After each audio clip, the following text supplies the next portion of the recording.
কায়দায় পুলিশকে লক্ষ্য করে গুলি, আর তারপর সে ফেরার হয়ে যায়। গতকাল এনকাউন্টারে মারা যায় সাজ্জাক আলম, কিন্তু প্রশ্ন উঠেছিল যে সাজ্জাক আলমকে আগ্নেয়াস্ত্র কে দিয়েছিল, কোথা থেকে সেই আগ্নেয়াস্ত্র পেয়েছিল যে আগ্নেয়াস্ত্র দিয়ে পুলিশকে লক্ষ্য করে গুলি করে। অভিযুক্ত গ্রেফতার। প্রতিনিধি অমিত এই মুহূর্তে আমাদের সঙ্গে রয়েছেন। অমিত, যাকে গ্রেফতার করেছে পুলিশ, অর্থাৎ যে সাজ্জাক আলমকে এই আগ্নেয়াস্ত্র দিয়েছিল, তার পরিচয় কি? দেখো, হযরত শেখ নামে ইতিমধ্যে গ্রেফতার করা হয়েছে এবং জানিয়ে রাখবো লজিস্টিক সাপোর্ট দেওয়া এবং যে আগ্নেয়াস্ত্র থেকে পুলিশকে লক্ষ্য করে গুলি চালিয়েছিলেন সাজ্জাক আলম, সেই আগ্নেয়াস্ত্র সাজ্জাকের হাতে তুলে দিয়েছিলেন হযরত শেখ। এই তথ্য কিন্তু পুলিশের কাছে এসছে এবং সেই তথ্যের ভিত্তিতে হযরতকে তারা খুঁজছিলেন এবং তাকে ইতিমধ্যে গ্রেফতার করা হয়েছে।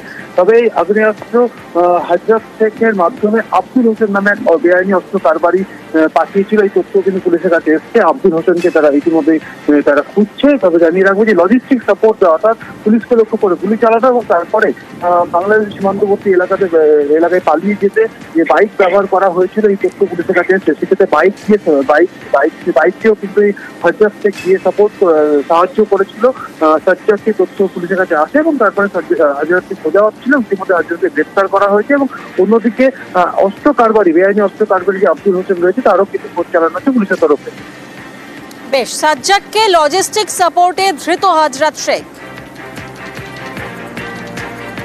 একদিকে যেমন হযরত শেখকে গ্রেফতার করেছে পুলিশ, অন্যদিকে আমরা জানি যে গত বুধবার পুলিশকে গুলি করে পালিয়েছিল সাজ্জাক আলম। শনিবার বাংলাদেশ পালানোর সময় সাজ্জাকের খেল খতম।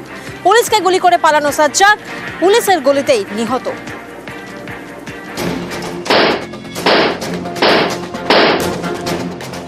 দুষ্কৃতীরা যে গুলি চালিয়েছে, এটা আমাদের সকলের উপরে গুলি আছে, এটাকে আমরা ভালো জবাব দেব। যদি কোনো ক্রিমিনাল পুলিশ ফোর্সের উপরে গুলি চালাবে, যদি একটা গুলি চালাবে, আমরা চারটা গুলি চালাবো। আমরা এটা প্রতিবদ্ধ আছি এন্ড উইল ডু ইট। পুলিশকে গুলি করা সাজ্জাক পুলিশের গুলিতেই নিহত। শনিবার 7 সকালে এনকাউন্টার। বাংলাদেশে পালানোর চেষ্টা করছিল খুনের আসামি সাজ্জাক আলম, তখনই এনকাউন্টার। এদিন সকালে গোয়ালপুকুরের কিচকটোলায় সাজ্জাককে দেখতে পায় পুলিশ। পুলিশকে দেখে গুলি চালায় সাজ্জাক, পাল্টা পুলিশও জবাব দেয়, তাতেই খেল খতম। সকাল 7টা নাগাদ আমরা স্পট করা হয়, ওনারা দেখতে পারেন সাজ্জাক, তো আমাদের আলম যে আছে তাকে দেখা হয়। He was challenge, he was asked to stop, বলা হয়েছিল করার জন্য, কিন্তু সেটা না করে he open fire and try to flee. তখন পুলিশ রিটালিয়েটরি ফায়ার করে, ওতে ও ক্রিটিক্যালি ইনজার্ড হয়েছে এবং ইনজার্ড হওয়া অবস্থায় ওকে হাসপাতালে নিয়ে যাওয়া হয়। সেখানে কিন্তু হাসপাতালে কিছুক্ষণ পরে ডাক্তাররা ওকে মৃত ঘোষণা করেছেন।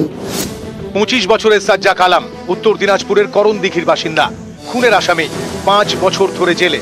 বুধবার ইসলামপুর কোর্ট থেকে রায়গঞ্জ কোর্টে যাওয়ার সময় প্রিজন ভ্যান থেকে নেমে পুলিশকে গুলি করে পালায়। সাজ্জাকের গুলিতে 2 পুলিশকর্মী জখম হন।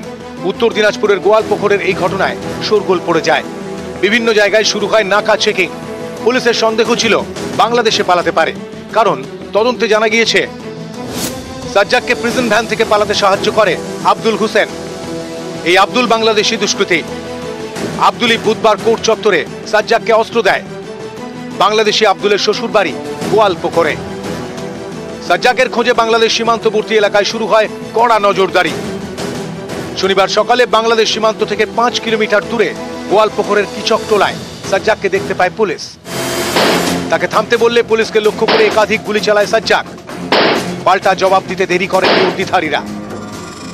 এই চাদর মুড়ে দিয়ে কিন্তু পালানোর চেষ্টা করছিল এবং এই চাদরের মধ্যে দিয়ে কিন্তু আর্মস দেওয়া দিয়েছিল তার সাকরেত, এবং যখন পালানোর চেষ্টা করে তখন কিন্তু পুলিশ তাকে লক্ষ্য করে গুলি চালায়। 3টে গুলি খবর আছে আমাদের কাছে, একটা পায়ে আছে, একটা আই থিংক নেকের কাছে আছে, একটা ব্যাক সাইডে আছে। গুলিবিদ্ধ সাজ্জাককে গোয়ালপুকুরের লোধন গ্রামীণ হাসপাতালে নিয়ে যায় পুলিশ। সেখানে তাকে মৃত বলে ঘোষণা করা হয়। গোয়ালপুকুর থেকে মুক্তা সরকার, নিউজ 18 বাংলা।